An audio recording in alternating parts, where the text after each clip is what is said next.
All right, reaction mechanisms. This is something that if you do have to take organic chemistry, you will dive into a lot more. We're going to do a very small amount of reaction mechanisms here so that we can just see how there may be multiple steps in an overall reaction.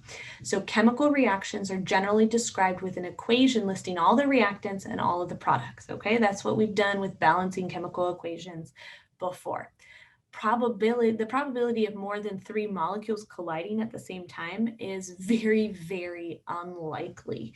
Not only 3 molecules with the proper orientation is difficult to obtain, but also that would probably cause a lot of bonds breaking and forming at the same time. And so the energy barrier for the activation energy is ridiculous to think about overcoming. So most reactions involve a series of a couple of small steps involving 1 or 2, maybe 3 molecules at once. And then we add them up somewhat like a Hess's law to give us the overall reaction. So describing the reaction in this series of little steps to see what bonds break and what bonds form and the process at which the reaction occurs is called a reaction mechanism.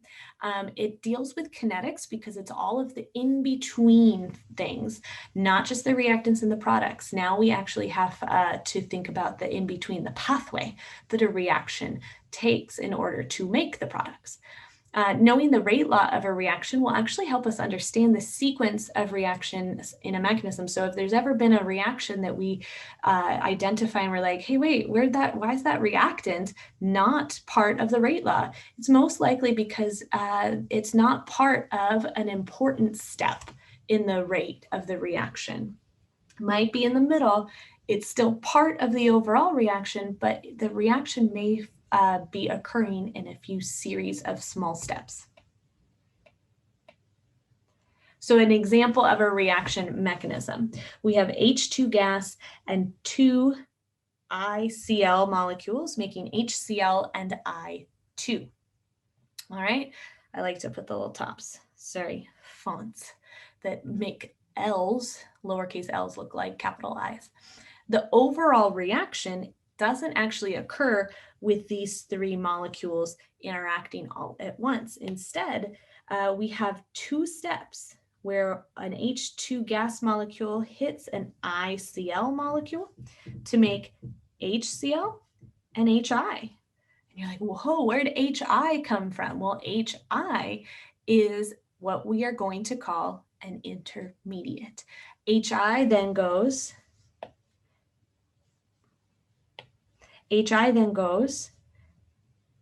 and reacts with another ICl molecule to make HCl and I2.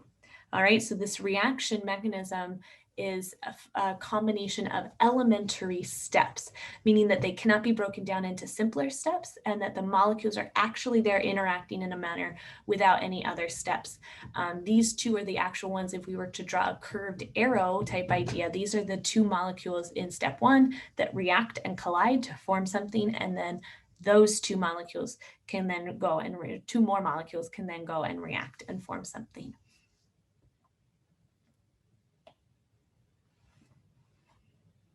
To write the overall equation, we would do what we did with Hess's law, right?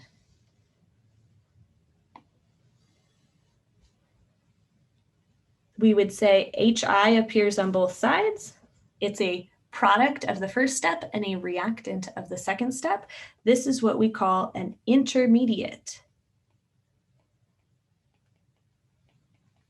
It's not in the overall reaction, but it does appear as a product of the first step and a reactant in the second step. And then that's when we can say H2 gas, and then we would add up 2 ICl gas molecules, 2 HCl gases, and 1 I2 gas molecule. Similar to Hess's law, right? That's how we can match it up and make sure we do make the overall mechanism. Now notice HI being the product of step 1, but the reactant of step 2 means that HI is made, but then consumed. So it is called an intermediate. Molecularity is referring to the number of reactant particles in an elementary step. So if we think that a reactant step, an elementary step, involves just one molecule, that is unimolecular. If a step involves two particles, that's bimolecular. If a step involves three particles, this is very, very rare, but it would be called termolecular. So looking back at this reaction, each step in the mechanism is like its own little reactant with its own activation energy. And the rate law can be determined for each individual step. The first reaction is bimolecular and the second step is bimolecular, okay? We can, because these are elementary steps, write the rate expression based off of those two individual steps, okay? We cannot do it for the overall reaction, but we can do it for the individual elementary steps, all right? So rate laws for elementary steps are based off of the balanced chemical equation. That's extremely powerful. That's why so many scientists dive into understanding the elementary steps, the reaction mechanisms. That's why we spend a whole year, if you have to, on organic chemistry, diving into elementary steps of the actual organic reactions, the reactions involving carbon, which are really, really important for our biological functions, pharmaceuticals, natural products, you name it. We do all sorts of things in that class. All right, when we see a series of steps, how do we know which one is important to determine the overall reaction rate law? Well, we have in most mechanisms one step that is called the rate determining step, also called RDS.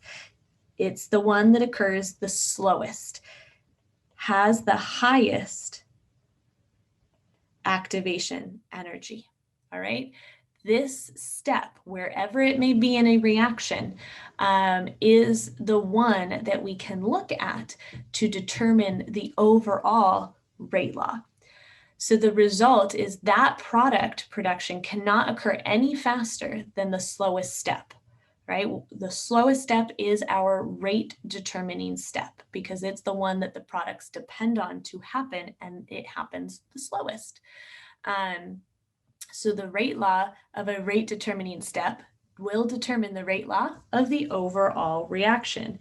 That's super important. Yes, experimentally, but if you're like, hey, Lauren, you just told us the rate law had to be determined experimentally. Now you're saying, oh, there's this magical thing called an elementary step.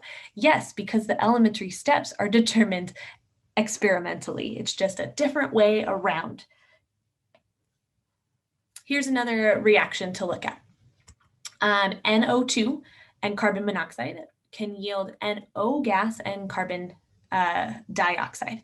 The rate observed is, again, looking at NO2 squared, okay? So it doesn't look anything like that overall balanced equation, but it is second order with respect to NO2 gas.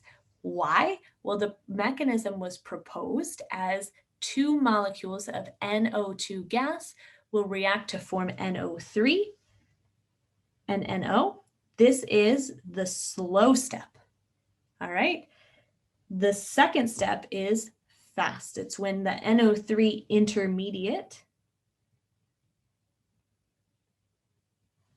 there it is again, we'll just label it capital INT, is reacted with carbon monoxide.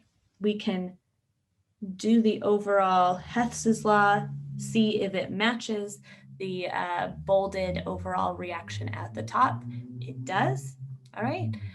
The first step is slower than the second step because it was experimentally determined that its activation energy is larger. And so therefore the first step in this mechanism is the rate determining step, the slow step, and it will tell us the rate law.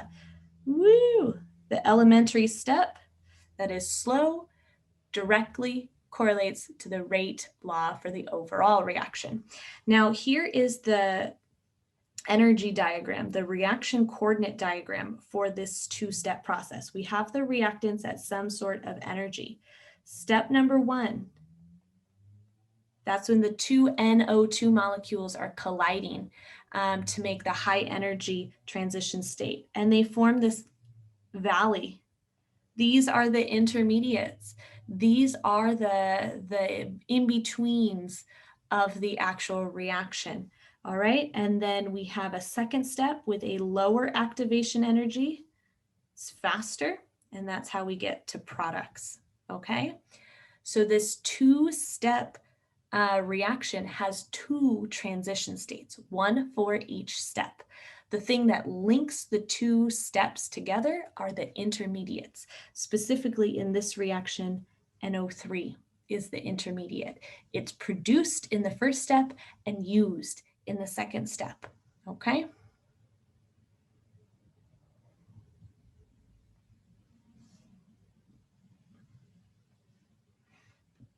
Validating a mechanism takes a couple of conditions, okay? To validate a mechanism, not prove it. We do not have any proof that these are how mechanisms occur.